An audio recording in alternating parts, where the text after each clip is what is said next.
Today's guest is a well-known political pundit, writer slash comedian, and just generally a silly human who tends to say very, very important things from time to time. Her work has appeared in Playboy, The Federalist, The Spectator, Huffington Post, and many others. She's been a guest on the Joe Rogan Experience, The Rubin Report, and plenty other podcasts. And she hosts her own, Walk-Ins Welcome, as well as the ridiculously disturbing and often hilariously depressing Dumpster Fire YouTube show. But today we talk about none of that. Today, Bridget Phetasy tells the tales of the years before she found her true calling.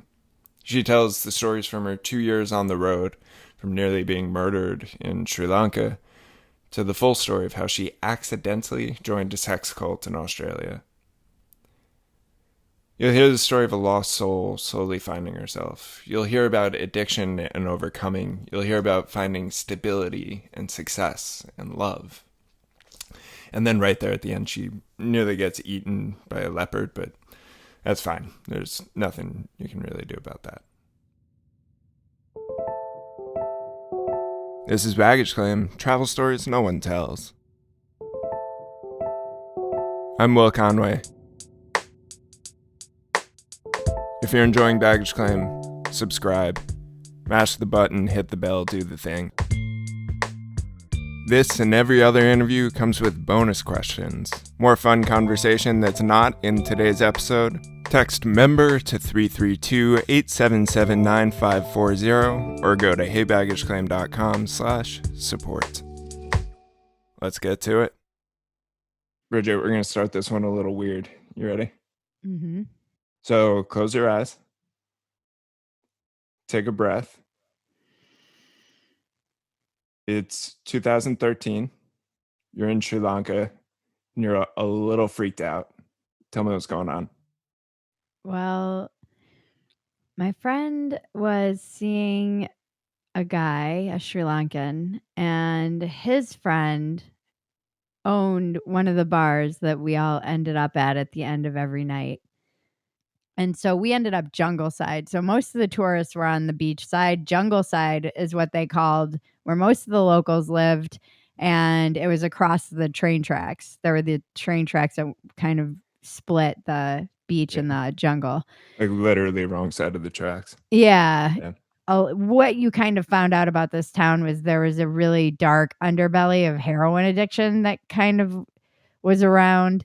And there was the longer you're anywhere, even as a tourist, the more you start to understand the culture and see what you're not seeing when you're just a tourist and partying and hanging out with just other tourists. And we were jungle side in this house, and my friend and the guy that she was hooking up with were in some other room hooking up and laughing and being kind of crazy.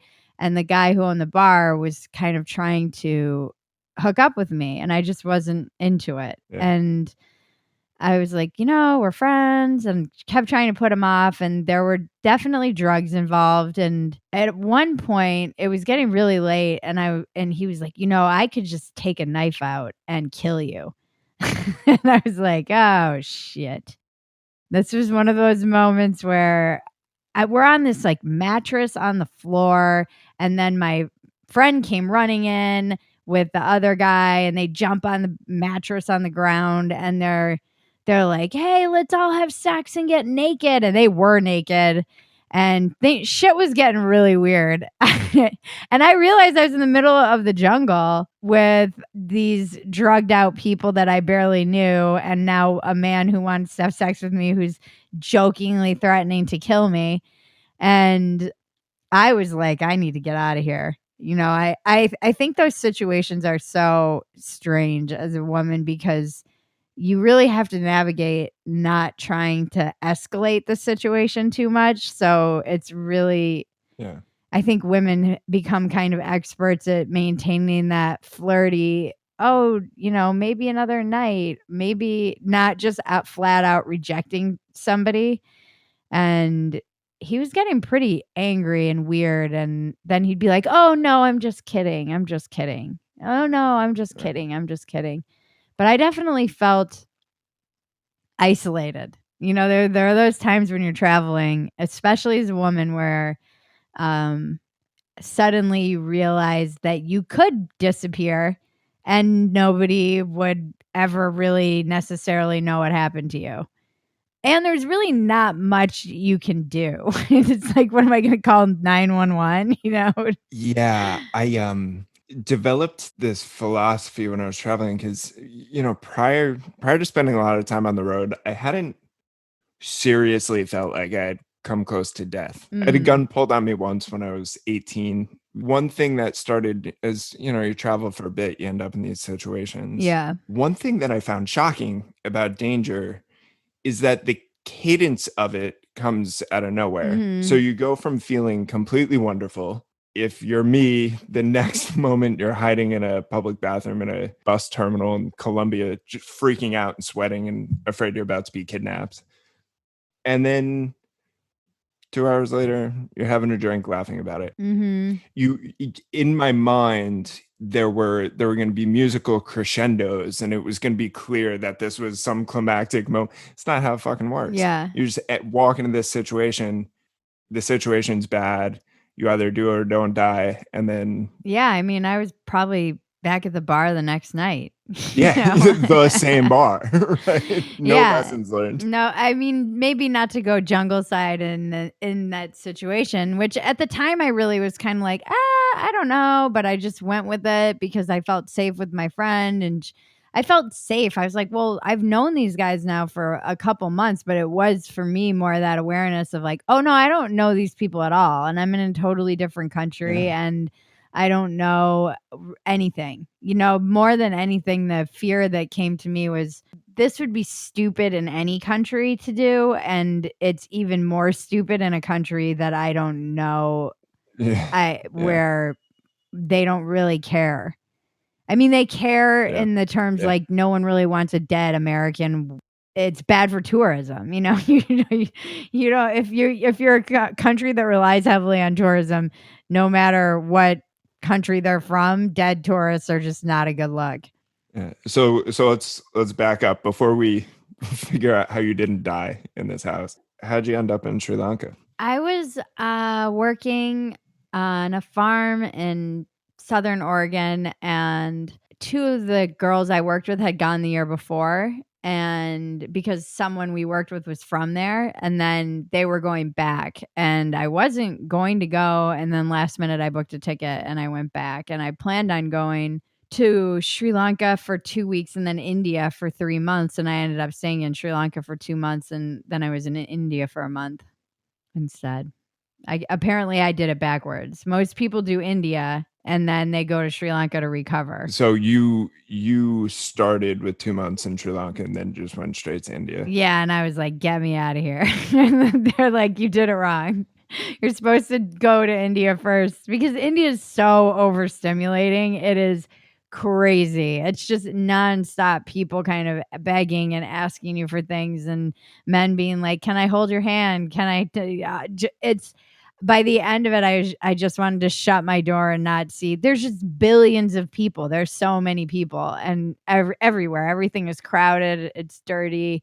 It's beautiful and amazing and stimulating, but overstimulating. And I was just worn out. I had been on the road at that point for almost 3 months and I had been going pretty hard. And like I said, I was burning the candle at all ends. And by the time I started in Southern India and I was alone pretty much there. And I think just the stress of being alone as a woman, traveling, particularly in India. And it was right around the time that woman got really brutally raped on the bus and another Swedish couple. It was like during these really high profile, awful rapes that had occurred. And so yeah, my dad got a bleeding ulcer when I was in India, and my siblings were like, "You're killing Dad," and I was terrified. I had fun, but I don't think there was like a single moment that I wasn't in fear.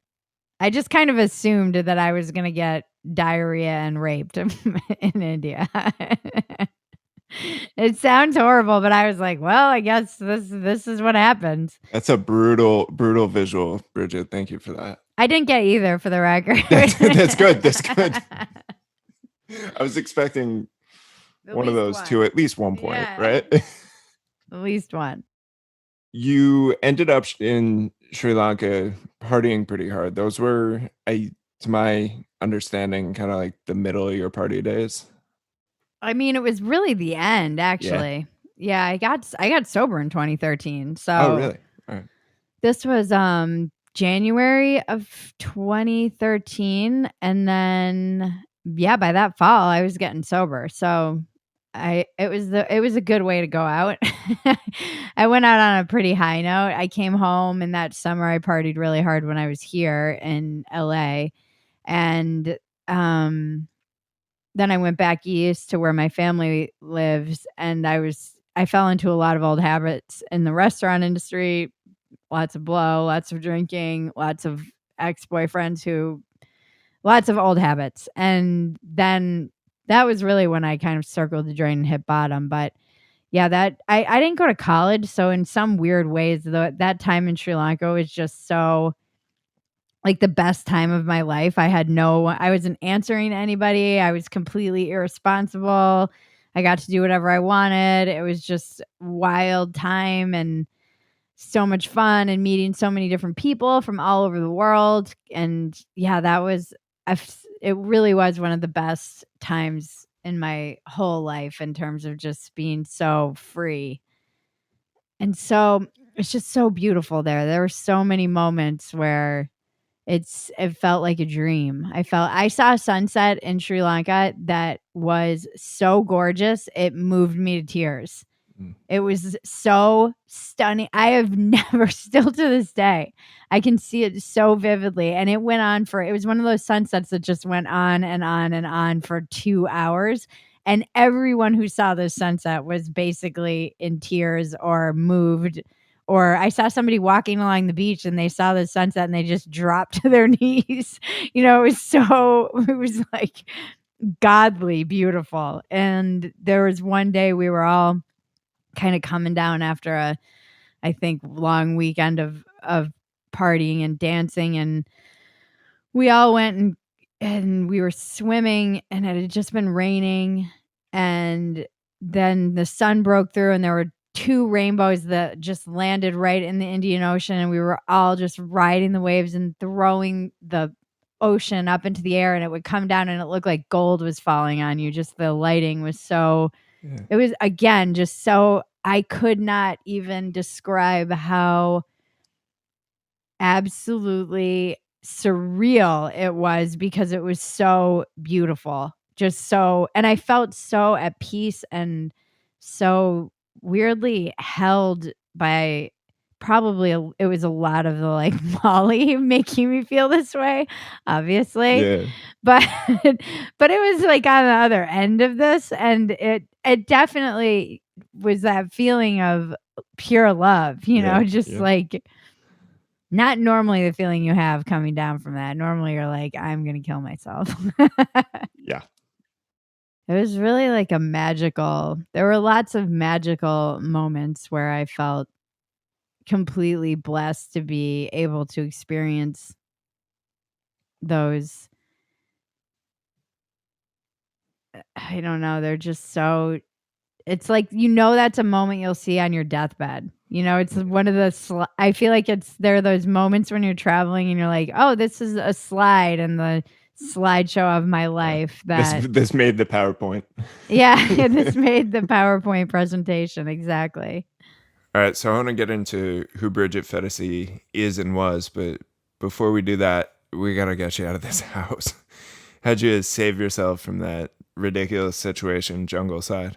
It's funny, like I barely even remember how. I think I just waited it out. I really think that I waited for my friend and her naked friend to stop being ridiculous. They were kind of just being crazy, and I was not into any of it. And I think that my friend sensed it, and then we all went back. I do remember that we were all eating curry that morning for breakfast, and it was a chicken curry, and they had every single one of the beach houses had a dog that they had kind of adopted, like one, the stray ass janky dogs that are in the developing world or whatever you're allowed to call it now.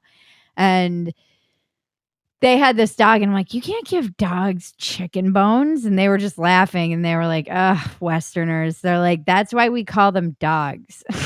And I always think of that. That was how that weird, crazy night ended. It was just like, oh, we all got breakfast, and they were, laughing at me being such a Westerner about dogs. And like 3 hours earlier, he was like, I showed me a knife and told me he could kill me. And I was like, you wouldn't do that. But in my heart, I was like, I feel like he would. Hey there, Will Conway here. We're going to take a quick break for our spots. Wait, no, we have no sponsors.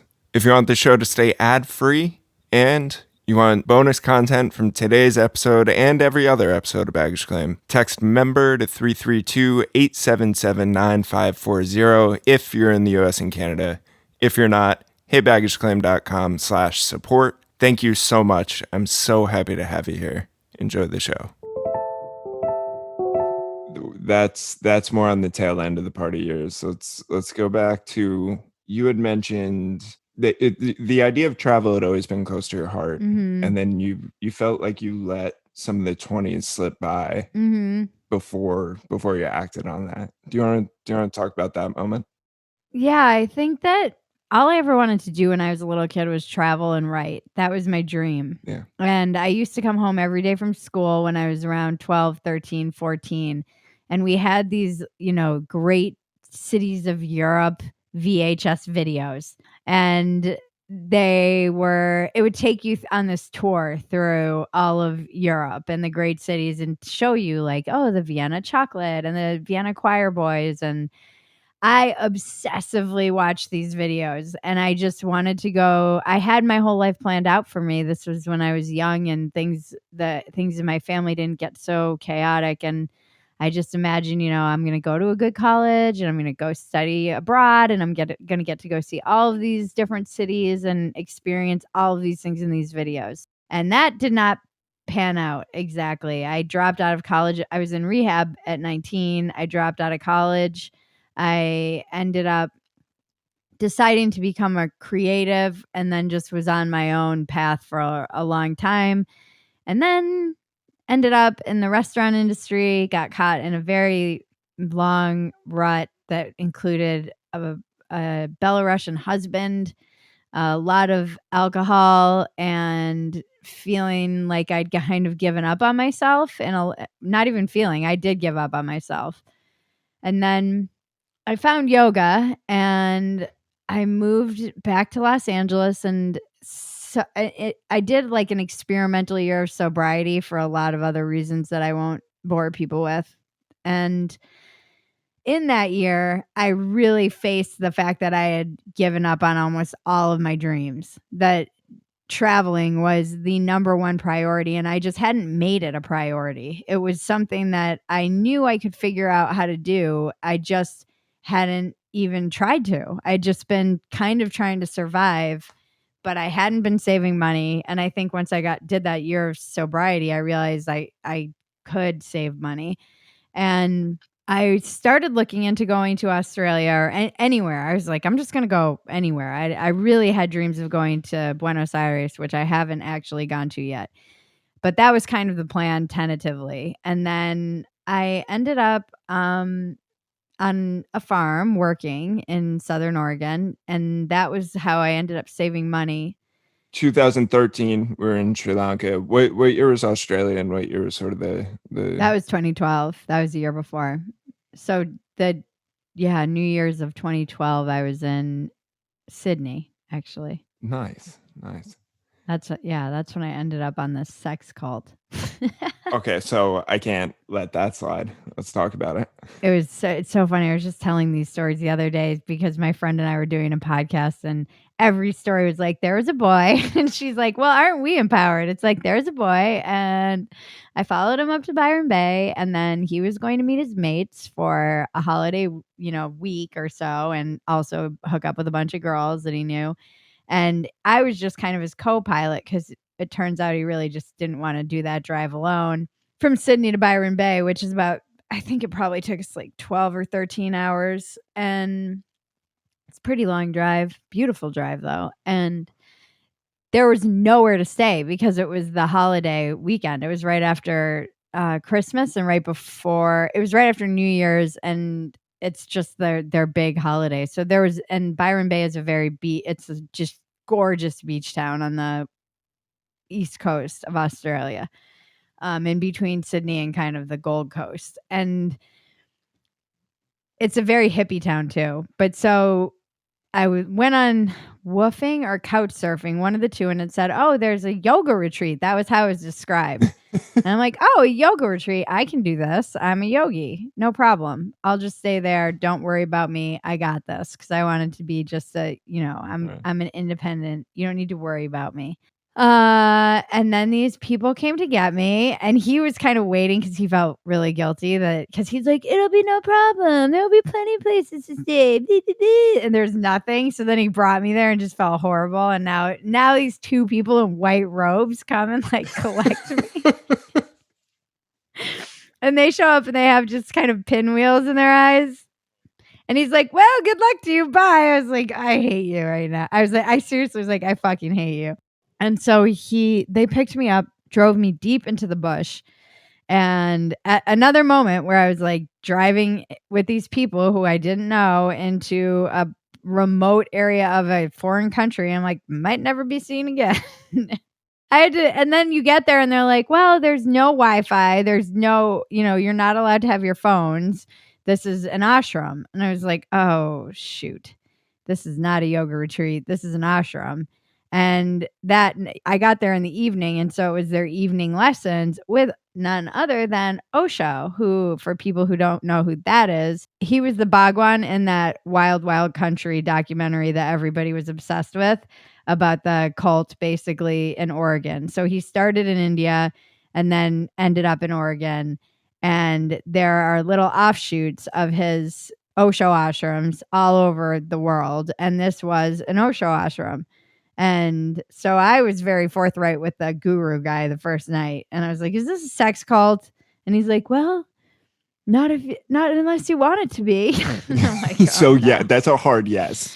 So yes, it is. Yeah. I was like, "Oh, great." If you answer the question, "Is this a sex cult?" with anything less than a flat no, Yeah. it's a fucking sex cult. It's it's a binary. There's no dimmer on this light switch.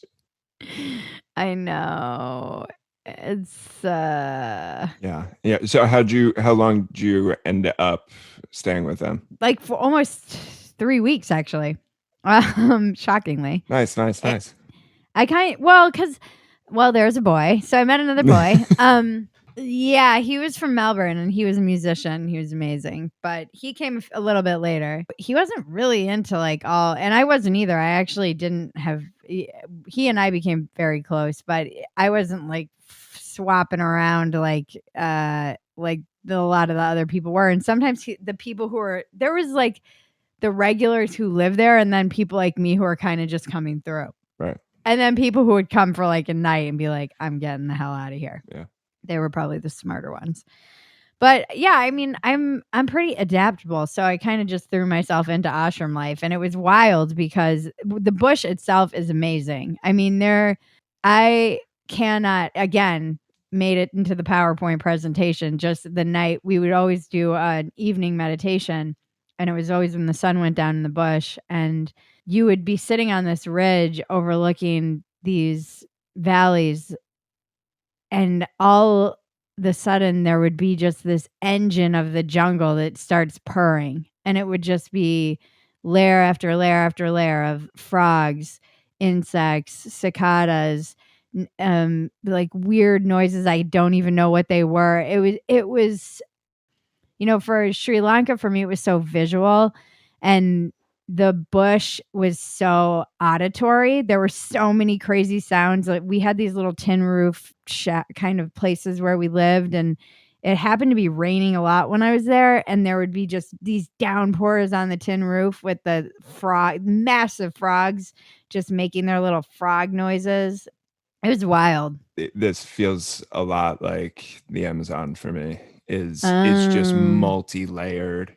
I'll give you an anecdote. So this show you are opening and launching the interview portion of the show, but the show historically hasn't been. The rest of the show is these sort of immersive stories, right? So like if I'm on the beach in the story, you hear the sounds of the ocean, or and I'm right now at the time of us recording this touching up some of the Amazon episodes. In all the other episodes, the track in the background, if I'm in a bar, like the people chatting and the glasses clinking and all the things, I'll have like one or two tracks that are underlying my narration. In the Amazon, it just didn't quite feel like it sounded like the Amazon to me.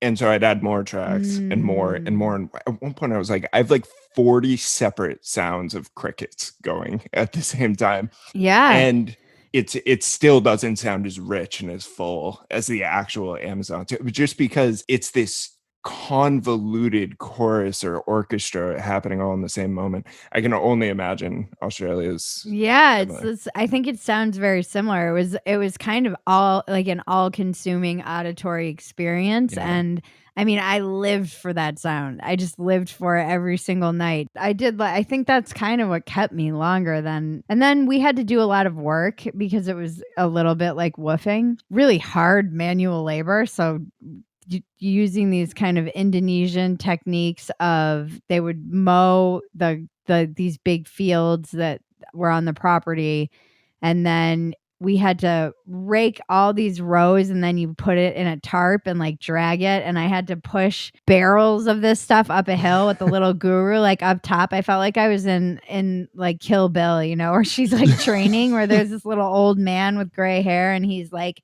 faster. Like, 'cause you are weak. You are weak and slow. It's pretty abusive. There's like but kind of funny. I don't know. The problem with being a writer is that you're kind of in situations where you're like, it's going to be good material if I live through it. That's the beauty of it, right? Is everything is either awesome or a great story. Like there's no in between. Any ashram generally has a large part in ideology, and with that, a lot of indoctrination. Yeah. I kept calling it the RAM, the ashram, but I was like, life on the RAM was kind of weird because a lot of the rhetoric was focused on your identity, but letting go of your identity. And this is kind of true in any of these cultures because they want you to take on another name and become a sannyasin, and they cloak it in this idea of like, oh, what are you clinging to? You know, what parts of this like egocentric culture that you left behind are you still holding on to, like your name and your identity and who you think you are and your ambitions, and they can kind of break you down, and a lot of people go batshit crazy in these environments. And there were a lot of really lost souls in these places too. Because I went to one in New Zealand that was much more strict. You know, they had the golden silence, like 8 p.m. to 8 a.m. There's no speaking. You chant every morning at 5 a.m. And some of the people who stayed, you know, the regulars, like shave their heads. And so they were kind of all in and changed their names. And it's an easy way to manipulate people, I think, especially if they're a little bit aimless and lost. Which I assume is probably the demographic that shows up. Yeah, luckily I'm less aimless and more open. And I think that's always kind of saved me. Right. The other thing that's always saved me, because I'm kind of like a cult's target market.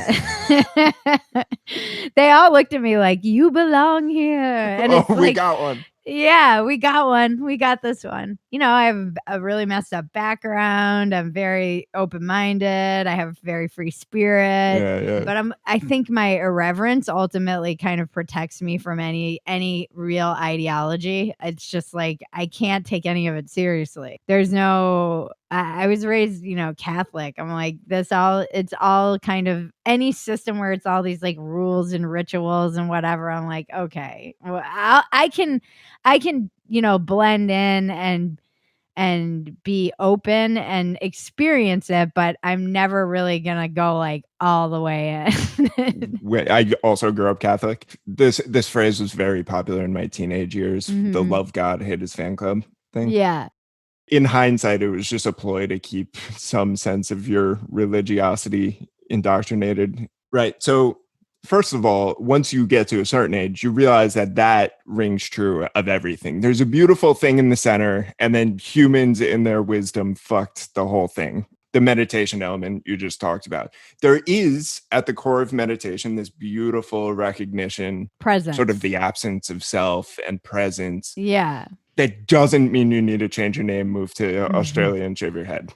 Right. Although I think it makes sense because I think in some ways we all, I really, the more I see, just experience humans in different cultures and even seeing atheists, they become kind of religious Yeah. about atheism. So I just have started to wonder if there isn't just a genetic part of being human that needs that sense of religion, like turns things into a religion. It's like you're almost always looking for this structure, structure to make sense of all of the chaos, because I think being human is very, very confusing. And this is the thing about being like in the jungle or living on the beach or seeing the seasons, recognizing the order. There's night and day.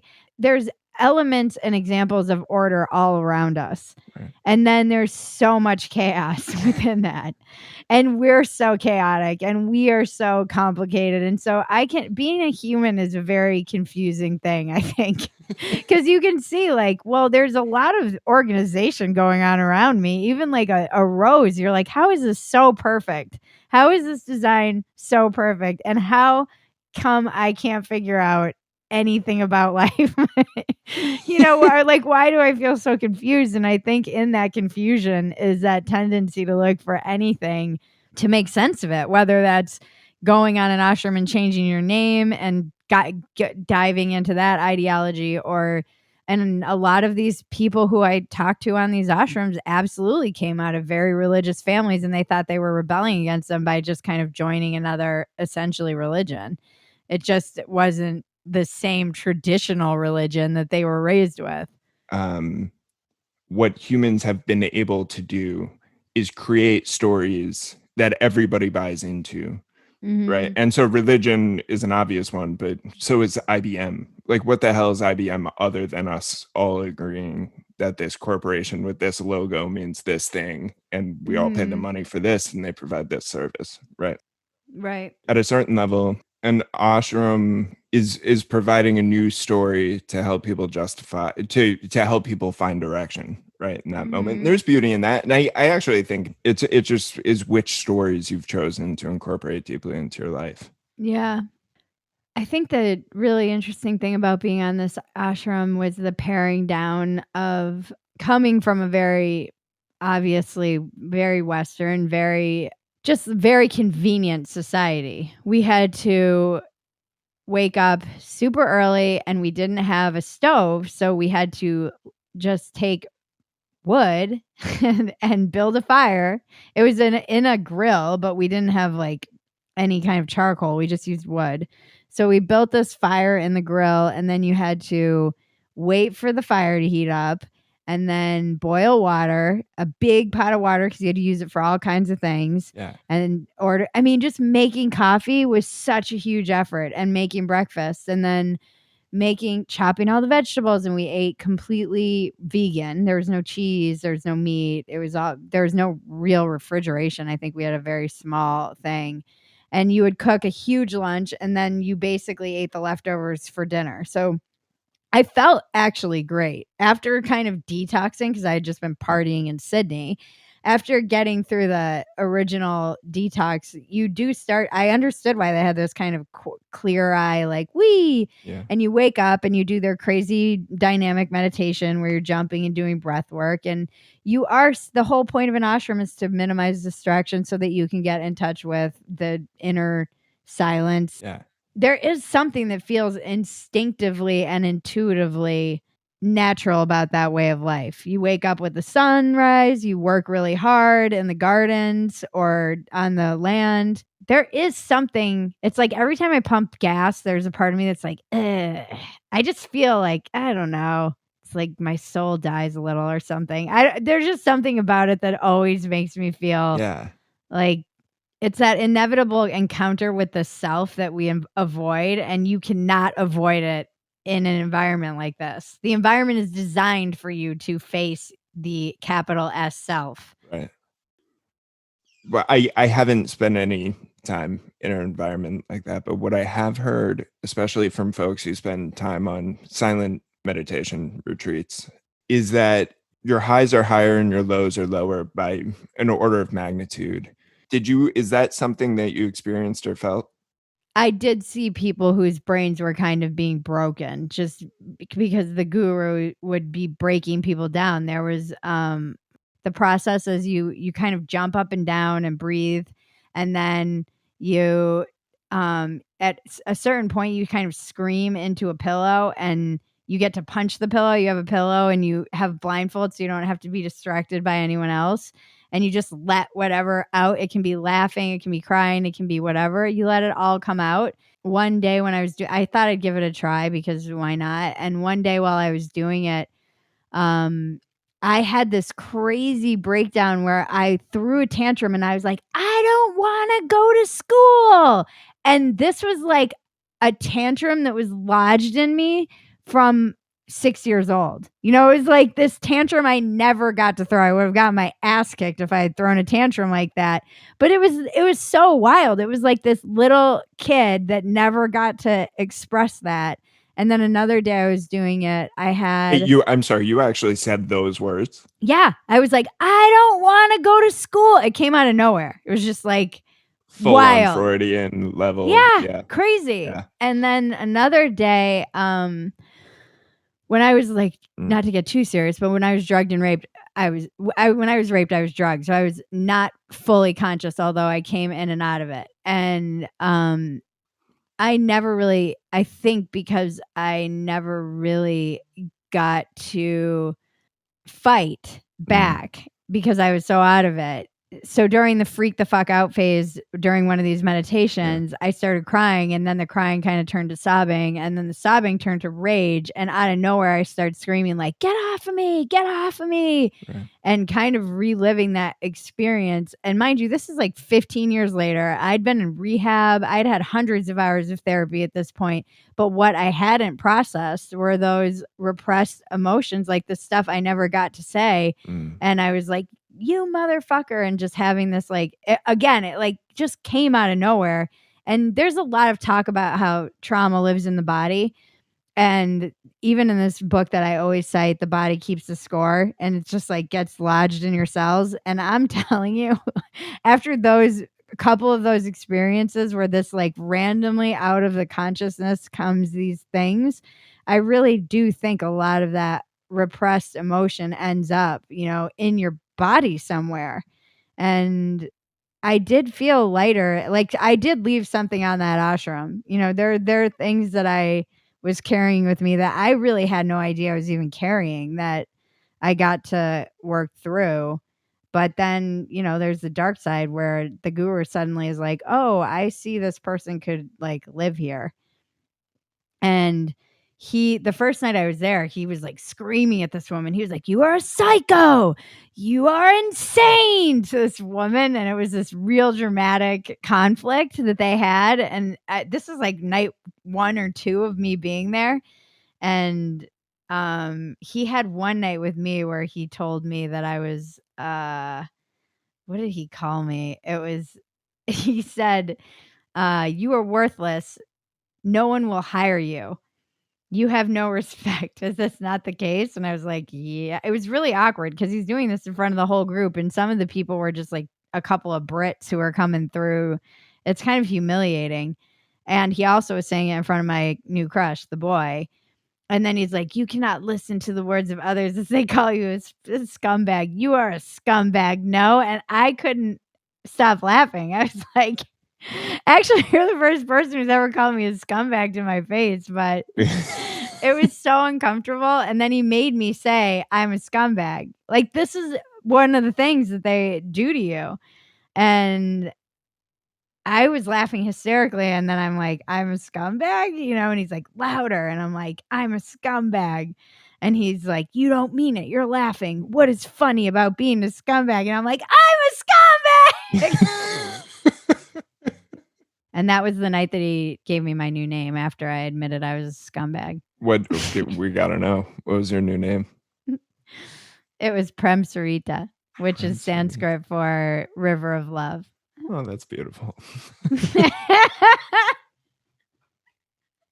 After being called a scumbag and told that I needed to renounce my scumbaggery. You get River of Love the next day. That's love. Yeah, but that's, I mean, I've given you two examples of like the, breaking you down and then like giving you something beautiful. Right. It's fucked up. Like, yeah, it is fucked up. It also sounds like every software sales VP in history.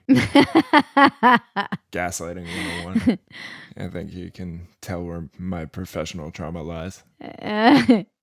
So you've talked a little about your experience with rehab. I suppose I wonder if your time at the ashram might have potentially been extra painful because you were dealing with essentially a full detox. Yeah, it was a little bit like rehab, I guess, in that respect. Although I had been, when I went to Australia, I was coming on the heels of my experimental year of sobriety. And then I started drinking right before I left for Australia because I'm like, I'm not going to Australia sober. That's insane. And I don't know that there was all that much to detox in the way that there might have been several years coming on the heels of another. Yeah, exactly. Yeah. Earlier, like the year earlier when I got sober. But there's still that like that first 72 hours was definitely uncomfortable. But you're also detoxing like, sugar. Like there isn't, you're detoxing kind of everything and just distractions. No phones, no Wi-Fi, no television, no Twitter, no anything. There's nowhere to escape, and you're also kind of physically trapped. So how do you get out of there? How's this thing end? I freaking texted. I got my phone after my boy left.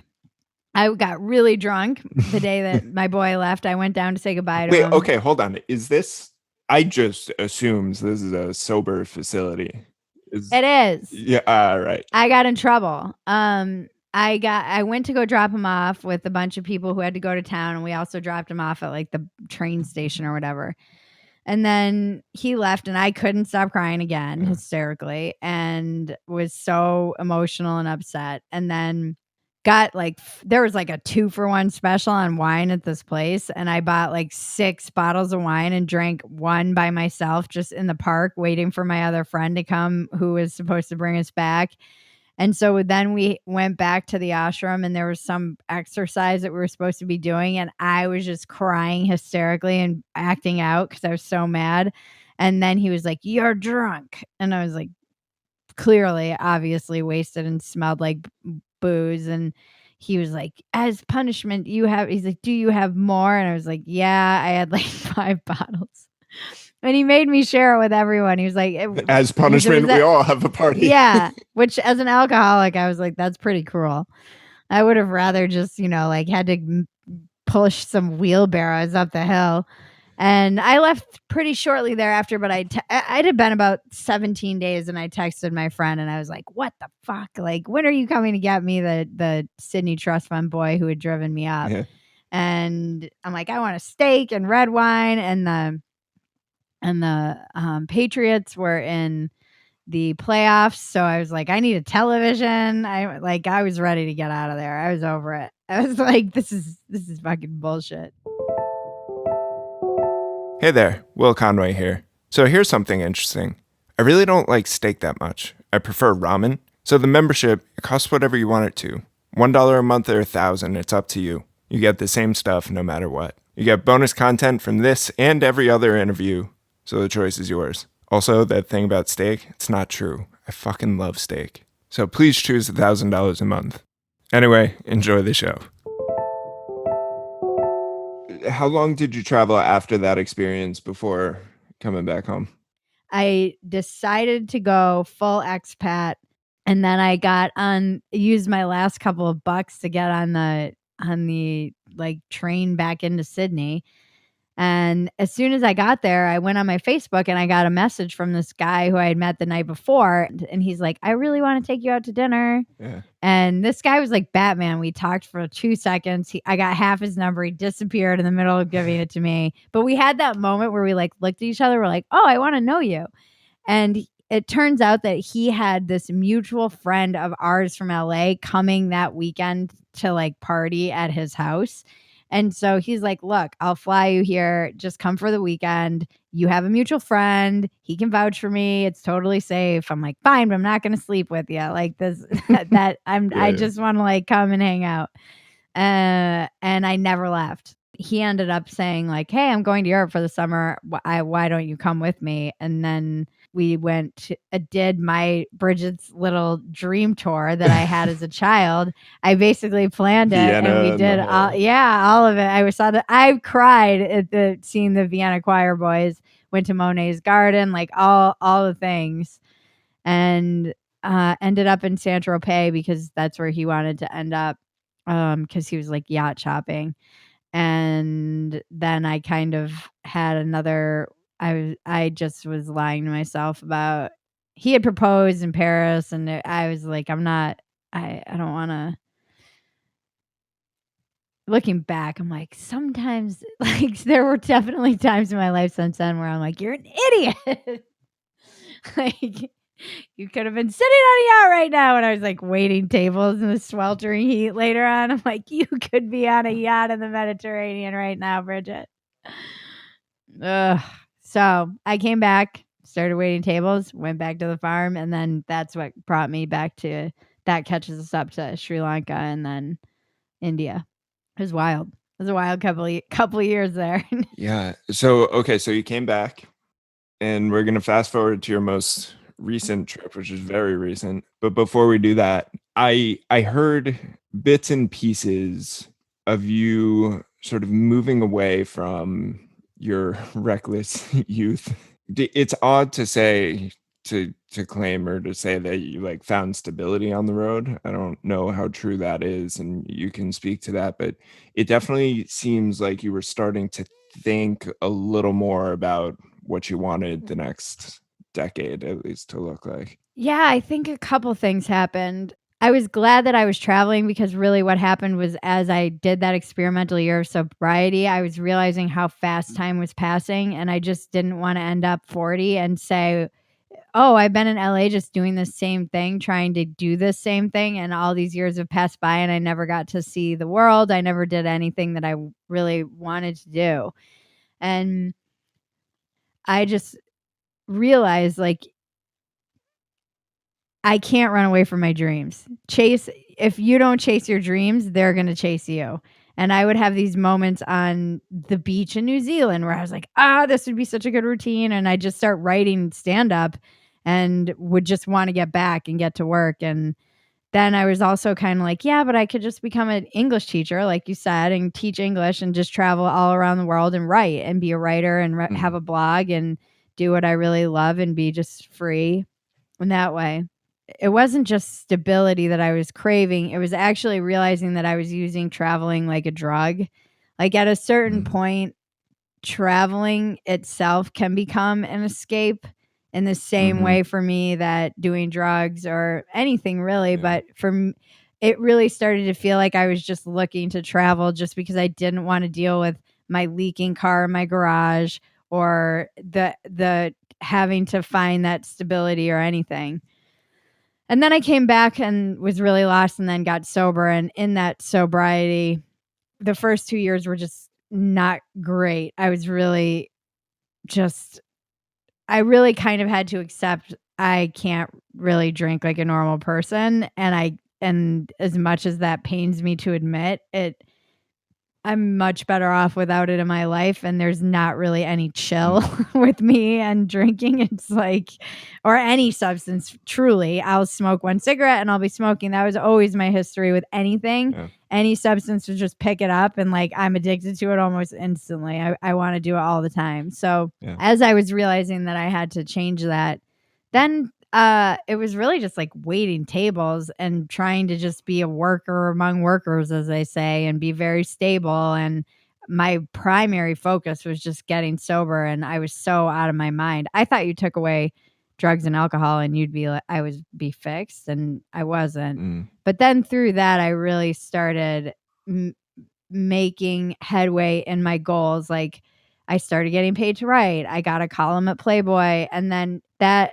I am living my dreams in terms of being able to do whatever I want. And even my most recent trip to South Africa, I was like, oh, Before we go into it, somewhere in that 7 years, you met a different boy, turned oh into your yeah. husband. Somewhere in there, I met my husband. We met in recovery, actually. And he was not like any of the boys I had traditionally been with, or men, I guess, in many respects.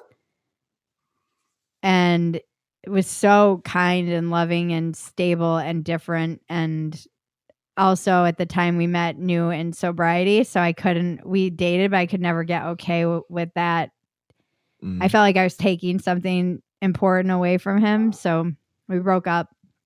And Tell me more about that. What do you mean by like that? in your first year, they tell you not to date in your first year, and they tell you for a good reason, because you can, like, I could make traveling my higher power or an escape. You can make people an escape too. Yeah. And relationships. And my first year, I was single, and I needed that. I needed to like be uncomfortable with myself. I needed that time to focus on myself. And I felt like I was taking that from him. And he has agency too. Obviously, it wasn't, I was trying to make the decision for him, but really when it got down to it, I had to make the decision for myself and say, I am just not comfortable with this. I felt bad all the time. I mean, my therapist always reminds me how torn I was, because I was like, well, there's so much love and we adore each other, but I feel like this is just going to go off the rails. And I felt like our only chance was really if we took a break, and it was so hard. And I have a from my upbringing, like an almost uncanny ability to kind of dissociate and detach in ways that always surprise me still. So I was like, bye. And I moved a lot. I just like don't look back, I'm like, anyway, moving forward. And surprisingly, like 15 months later, we reconnected and then just never left each other's side again, and got married in November. So it turned out it was the right decision. And he's like, I did need the time, and I in that 15 months had time. Also, when we met, my career as like a accidental pundit, or whatever I am, that was all just getting started for me. And in the time that we separated, it was a lot more stable by the time we reconnected. So I felt like I had more time to devote to a relationship, because of the time that we were meeting, I was in this like very beginning kind of riding this upsurge of energy that made I had to work very hard all the time. Now, then we met back up again and got married. And then the pandemic hit shortly after we got back together, about a half of a year. And then we went through a lot pretty quickly. And then we're not young, like we're both, I don't need to like be with him for, I don't want to. We were just like, we know we want this. It's not like we need to like make sure it's gonna work out. We're in our 40s. We both been married before. So, then we went on our honeymoon to South Africa. Yeah. Another dream of mine, by the way. South Africa. Well, like a safari honeymoon. Oh God. Amazing. It was crazy. It was crazy. It was just beyond anything I ever could have imagined. All right, so I'm gonna put you. I'm not gonna make you close your eyes and do all the bullshit from the beginning, but I'm gonna put you in another situation. Mm-hmm. You're in Kruger. Mm-hmm. You're at a barbecue. A braai. Yeah. Okay. In my brain, you are surrounded by lions and crocodiles. That's probably not true, but they're just hanging out over here and whatever. And I believe the sun is setting. It's like golden hour. It was our first night in Kruger, and Kruger is magic. there's a big deal of like not getting out of your car in Kruger. The minute you drive through the gates, it is very like Jurassic Parky in that sense. And you know, the places where you stay are usually gated, but there's always a danger that they're like cheetahs go wherever the fuck they want, and so do leopards. And so you're always kind of on alert, and you're not supposed to get out of your car. But because they worked with the parks, we stayed in the village where the people who worked on the park lived. And because another thing I didn't know, but obviously, like the park is massive, and there's like entire villages with a school. Like some of these kids, the guy who we met, his is like a second generation Kruger kid, and his dad had worked on there, so he was born on the park and raised there. And you know, these are all just like little bush kids. They're wild, and but they'd also had like bad things happen and lost friends, and you know, it's also a very dangerous environment, but they know what's up. And so we got to go into this. They had been getting tons of rain, more than normal, and lots of flooding. So a lot of what were normally dry riverbeds had some water in them. And so we went down to this riverbed to have a braai, the barbecue, and we parked, and we had to go through all these little rivers, and then we had to get in their car because they had the 4-wheel drive, and like get to the place where we were having the braai. And they're like, okay, this will do. And we get out of the car, and you know, there's this river, and they're like, all right, I hope everyone's okay with just rolling up there. You guys okay just to like wade through the river and there were like 2 little kids with their dad. And I'm like, what the fuck? You know, like we're in the middle of nowhere in Kruger, like down these long dirt roads in the just in the middle of the park. I have no idea where. And we were going for sunset, and there's this beautiful river, and you look down the river, we look across on the other side of the riverbed, and there's a honey badger just like at the end. It's crazy. Yeah, super rare sighting, because it's all about like the sightings. And they get excited. That's the cool thing, is that even locals, like who have seen everything and all the things, they get so excited to see like a leopard or a cheetah. It never gets old, no matter how many times you've seen it. And they were like, oh, it's a honey badger. And so it scurried away. And we roll up our pants, and I'm like, are there crocodiles or anything in there? Because you see them when you're in Maine Kruger. They're just hanging out. And they're like, well, it's a very low chance. Like any crocodile that came upstream is in danger of getting stuck, because these riverbeds will be dry in like a day or two once the flood. So it's not a very high probability. I'm like, that is the least reassuring. Like, it's a very low probability of a crocodile. I don't know. There might be crocodiles. Probably not, though. It's a very low chance. Not possible, but very low. Like the crocodile would clearly be crazy. So we go and set up, and it's just so cool the way the braai is kind of like they put it just like in the water, and then they take all the meat and throw it in the water to defrost, and it's just like floating in this little kind of puddle off of the river. And they set up all these chairs, and we all lug stuff out, and it's all just different kinds of meats. And we're just standing in this river, and there are elephants like way downstream crossing across the river. And my God. Yeah, I mean, and the sun is setting, and you're hearing all the noises of the bush starting to kick in, and you're like, wow, this is amazing. And then on the other hand, you're like, wow, there's like creatures all around us, and we're cooking meat. You know, it's like, wow. And the kids were just like wading and playing in the water, and it got dark, and we ate a bunch of meat and just talked, and it was watch the sunset. And they were telling us crazy stories about like the girl who is with the guy who took us out there. She was a teacher at the school, and she was telling us about one night she's like, when we were young and dumb, we came out here and spent the night in the middle of the night in a tent. And it's like they did, you know, that's like their rebellion. It's just outside from that. Yeah, except but she's like, it was super, we didn't sleep the whole night. You know, she's like, it's still super dangerous.